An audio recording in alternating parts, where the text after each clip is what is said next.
Welcome once again, my friends, and thank you for stopping by to listen to an old storyteller.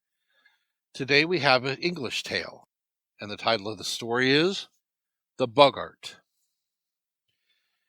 In the house of an honest farmer in Yorkshire named George Gilbertson, a boggart had taken up his abode.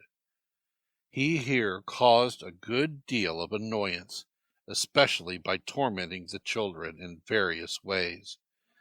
Sometimes their bread and butter would be snatched away, or their porringers of bread and milk be capsized by an invisible hand.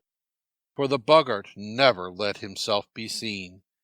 At other times the curtains of their beds would be shaken backwards and forwards, or a heavy weight would press on and nearly suffocate them.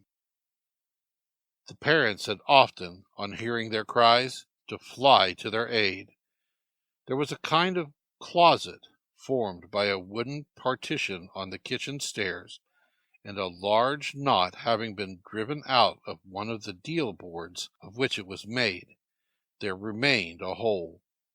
Into this one day the farmer's youngest boy stuck the shoehorn with which he was amusing himself, when immediately it was thrown out again and struck the boy on the head. The agent was, of course, the boggart, and it soon became their sport to put the shoehorn into the hole and have it shot back at them.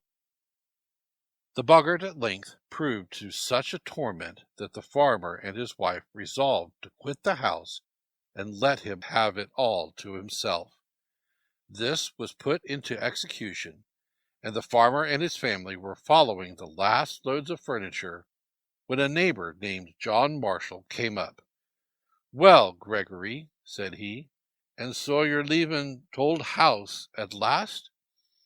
"Hey, Johnny, my lad, I'm forced to it, for that damned boggart torments us so. We can neither rest night nor day for it. It seems like to have such a malice against t' poor bairns. It almost kills my poor dame here and thoughts on't it. And so, you see, we're forced to flit like."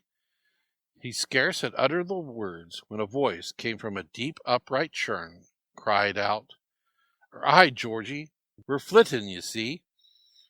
"Damn these," cried the poor farmer.